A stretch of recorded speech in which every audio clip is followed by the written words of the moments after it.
Hello, gorgeous. Welcome.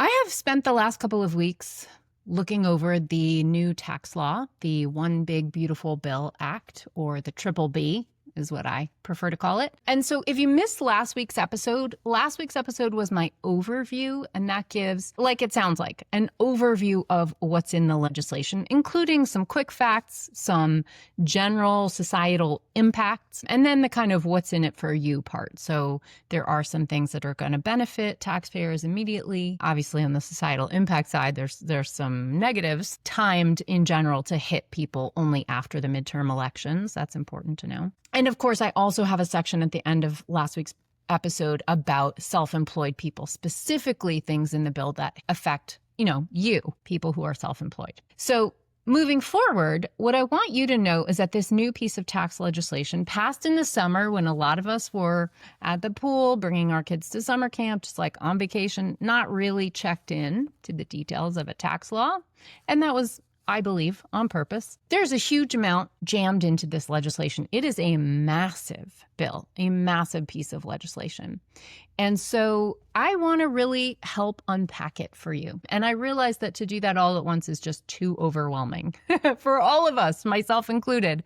So what I'm doing to be most helpful to you is just chunking it up into little bite-sized nuggets so that you can get pieces of this tax bill into your understanding in a way that is relevant by category. So, you can skip the irrelevant categories, that's fine.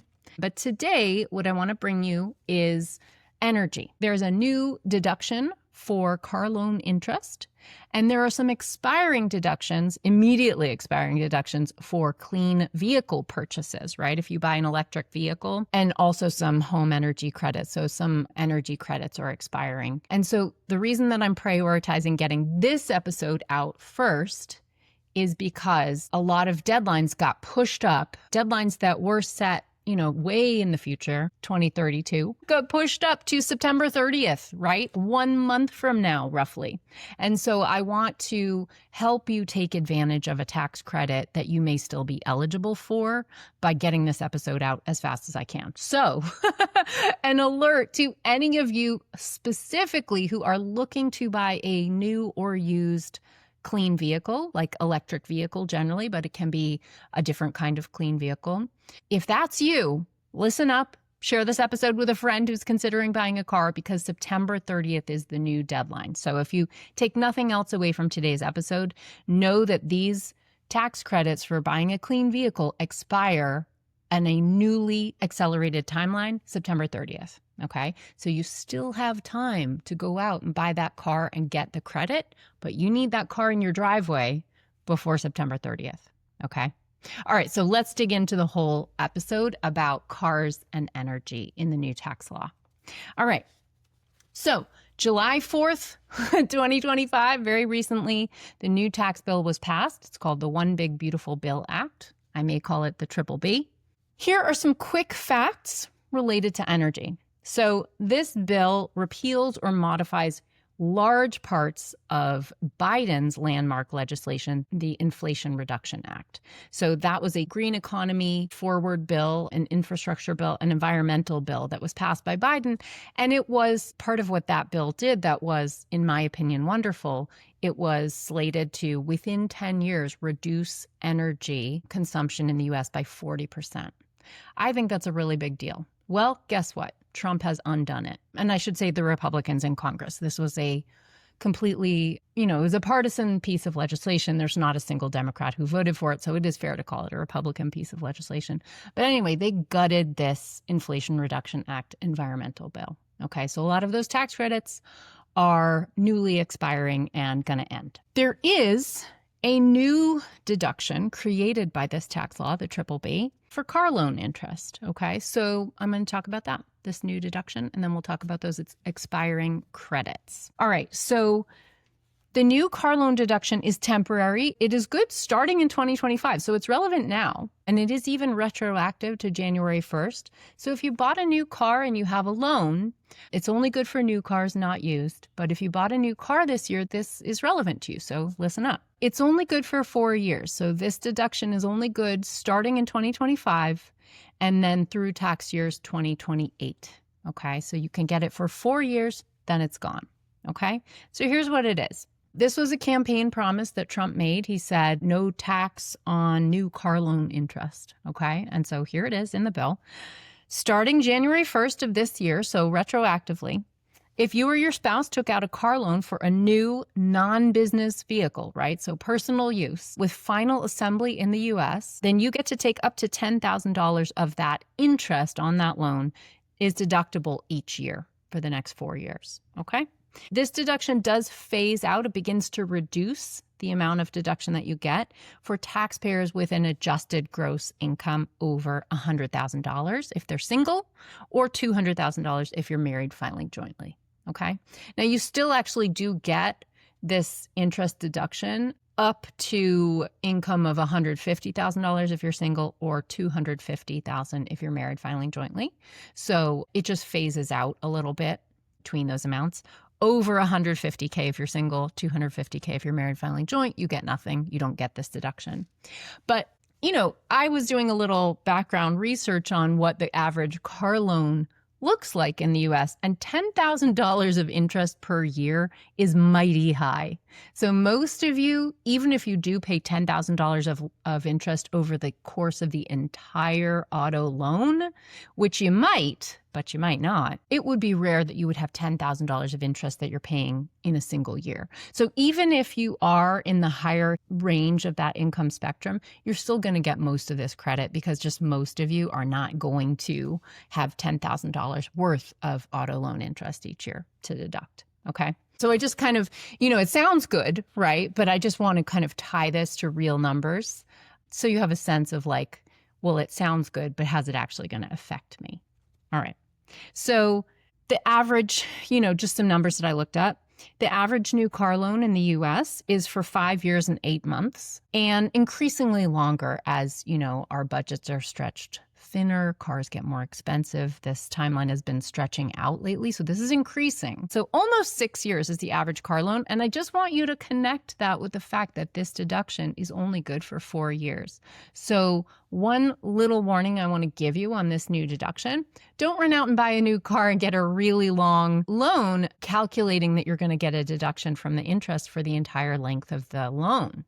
You only get it for 4 years, even if your car loan is for 6 years. Okay, so just pay attention to that little detail if you are buying a car this year. To owe $10,000 on a car loan simply in interest is the only part that is deductible, not the principal here. So to owe $10,000 in interest in a given year on your car loan, you would need to have an extremely high APR. Generally, a really, really high APR is because you have very, very low credit, a low credit score, okay? The higher your credit score, the more prime or super prime your credit score, generally the better loan terms you get, the lower interest that you pay. So just be aware, most of us are not going to be paying $10,000 per year in interest. You'd have to borrow an extraordinarily high dollar amount to have that much interest. Leases are not eligible. So this deduction is only for interest on buying a car, right? Not leasing a car. Okay. It is going to be required on your tax return that you put the VIN number of the vehicle. Without the VIN number, you don't get this deduction. So be aware. I also want you to know that this little detail of final assembly in the United States, that matters. You are going to have to determine if your car was final assembly in the US. This is not for any car. It's not good for a car that was, assembled in Japan or China. So I'm going to include a link in the show notes today. I have a link to a VIN decoder from the National Highway Traffic Safety Administration, and it provides plant manufacturer information. So basically, if you go look inside the door of your car, you find the VIN number and you plug it in to this VIN decoder website, you can find out essentially where the plant was, where it was final assembled, and you can know if you're eligible for this tax deduction. Okay, so check the show notes for that link and you can see if you had a US assembled car. All right. A tiny little detail about this tax deduction is that you're going to have to get some paperwork, right? So this is good for the year 2025, but of course, we're going to all be doing our taxes for 2025 pretty soon, in 6, 7, 8 months from now. And so there's going to be a little fuzziness about the paperwork this year, right? Your loan servicer, your car dealership might not be used to sending out tax paperwork to all the people who have auto loans, right? Because this was not formally deductible. So there might be a little bit of a blip, a little bit of a difficulty in getting that paperwork this year. This is the kind of thing that needs ironing out after a big piece of legislation is passed, just generally speaking. When you're looking at how the sausage of taxes is made, a lot of times there are these little things that are a little unclear in legislation that gets passed and will get clarified over time. So stay tuned. There may be some updates. Often, when you have a timeline this quick, where 6 months from now, car dealerships are going to have to send tax paperwork and they're not used to that, they may give some kind of wiggle room for 2025. But just be aware that if you get suddenly a tax document from your car dealership, don't throw it away. That's going to be valid. So just be aware to be looking out for that information for your tax documents this year. Okay. So that's the 411 on this new deduction for car loan interest. Now let's talk about those expiring energy credits. All right. So many environmental tax credits that were passed in Biden's Inflation Reduction Act, like for buying a new or used clean vehicle, making energy efficient improvements to your home, these are gutted. And what I really want to highlight to you is that some of them are set to expire. They can't expire instantaneously, but they did essentially what is as instantaneously as you're allowed to in taxes. So there is a September 30th deadline for a couple of these tax credits. And I really want you to be able to still get these credits if you're eligible. So let's highlight those September 30th tax credits. And then I'll talk about a couple more that expired December 31st, 2025. Okay. Because I want you to get these if you still can. Okay. So the tax credit for a used clean vehicle is $4,000 or 30% of the sale price for taxpayers who have income under $75,000. That's if you're single, or $150,000 married filing joint. That's a pretty good credit, $4,000 or 30% of the cost of your used clean vehicle. That's a good deal, right? That's a great tax credit. And so I want you to be able to get that if you're eligible. That deadline has been accelerated to September 30th. So you still have a chance to buy a used clean vehicle. As long as it's sitting in your driveway by September 30th, you can still claim this credit on your 2025 taxes, okay? So I want you to be able to get that if you're income eligible. All right, another expiring tax credit is for a new clean vehicle. This is a little higher. Of course, the cost of a new vehicle is going to be higher than a used one. So this is a $7,500 tax credit for a new clean vehicle based in two halves. So they kind of split the $7,500 in half. The first half of the credit you get if the critical mineral sourcing of the battery was in North America. Okay, so there's a lookup tool about finding the critical minerals. This is basically information that you can look up about your specific vehicle to get the tax credit. So that's $3,750. One half of that $7,500 credit is for that. The other half is based on the battery component sourcing being based in North America. So those are things that, again, you want the VIN number, you can do a little lookup to get that tax credit. So if both of those things, the sourcing is in the eligible zone, then you get the full tax credit of $7,500. Okay?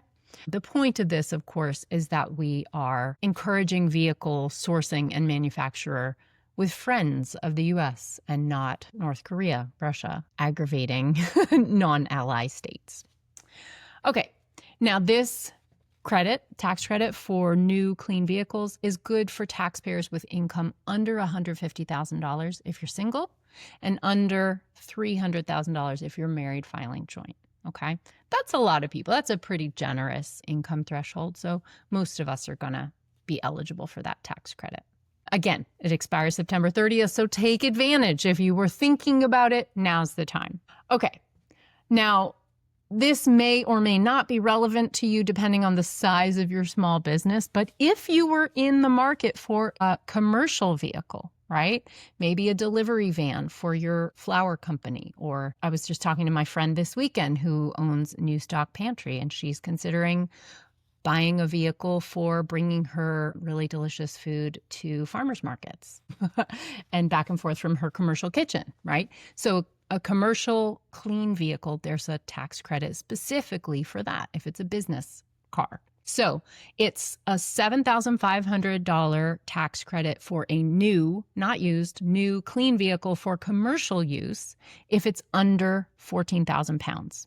Now, interestingly, if it's a larger vehicle, if it's over 14,000 pounds, the tax credit is dramatically more generous. It's a $40,000 tax credit. Okay, so that's really worth paying attention to if you're in the market for a delivery van, for example. Okay, so $40,000 tax credit for a new clean vehicle for commercial use that is over 14,000 pounds. Again, this expires September 30th. So this is a get on it situation. Okay. And if you have a friend who is like on the fence about buying a new vehicle, this is an episode to send to them. Make sure that they take advantage. All right. Let's talk about other expiring energy credits. I'm throwing them into this episode because it's related, although these are not about cars. These are other kinds of energy credits that are expiring. So let's talk about those, and I will give you the new deadlines. So just to let you know, there's a whole bunch of commercial, like energy credits that are expiring that are for people who build homes, large manufacturers, construction companies, etc. I want you to be aware that those exist and those are also expiring. But most of you listening to this show are not like building large scale tracts of new housing. That's not who's listening to this show. So I'm focusing on specifically the tax credits that might be relevant to you. So here are the three that I have. One, the energy efficient home improvement credit is expiring. The new deadline is December 31st, 2025. So the end of this year. So this credit is for household energy efficiency improvements. The credit is for 30% of qualified energy efficient improvement costs for residential energy property or home energy audits up to $1,200 annually. Or if it's for a heat pump or a biomass stove, then it's $2,000, okay? Now, interestingly, the Inflation Reduction Act made this an annual credit that you could get every single year. This is a really cool thing that they did. Of course, now it's going to expire. But even if you've taken this credit in 2024 or 2023, you still get to take it again in 2025. So you've got until December 31st, 2025 to get in on the last year that you are eligible for it, okay? All right. Second credit that's expiring is the residential clean energy credit. This is $3,200 tax credit for making qualified energy efficient improvements to your home. So this can include things like energy efficient windows or doors. Lots of stuff is eligible. There are a lot of details on that law. But if this is you, know that this is an additional tax credit on top of the home improvement credit that I just mentioned, and it also now is set to expire December 31st of this year, 2025. Okay, and last but not least, another expiring provision potentially relevant to you is the alternative fuel vehicle refueling property credit. That is a mouthful, but basically it's for advanced refueling property like installing a vehicle charger station in your garage for your electric vehicle. Okay, that's probably the most typical use that you might have. I can't actually think of another use, but it may be out there. So if you plan to install a clean vehicle charging station or something similar, the credit is for 30% of the cost of that property up to $100,000. So potentially a $30,000 tax credit. Wow. Okay. The new deadline is a little longer, right? So you have a little bit more time on this. It's just less than a year, June 30th, 2026, okay? So if I were going to really game this out and I hadn't gotten on board any of this stuff, I would buy my clean vehicle before September 30th. Then I would install the charging station before June 30th next year. I would also do my home energy audit and make some improvements before the end of December this year to get those last two home improvement credits. So thanks for listening to this episode. I hope that has felt valuable to you. I hope that you have a sense of what you want to jump on right away if you are interested in getting in on these remaining days of the various energy credits that are now set to expire. And certainly if you buy a vehicle that is clean or not clean and you have auto loan interest, there's a new deduction for that expires in 4 years. So I hope that's really helpful for you. It is my honor to bring you this information. It's a lot of work for me. The only thing that I ask for you is if you found this valuable or if you have a friend who it might be relevant to, would you share it with them?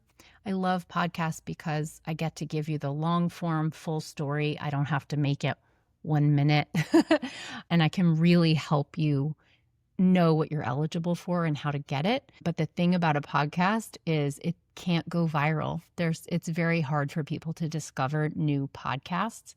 And really the only way this podcast grows is if you share it. So if you found this information valuable and you share it with a friend, I am so particularly grateful. Thank you so much. All right. Go out, be well, find some joy in your day, and I will see you for another tax update next week. Bye, everybody.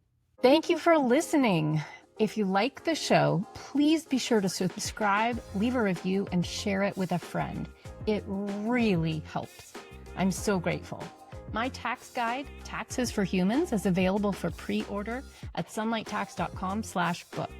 This podcast is for education and entertainment only. Nothing in this episode should be taken as individual tax or financial advice. You can find all the tools, books, and links I reference at sunlighttax.com/podcast.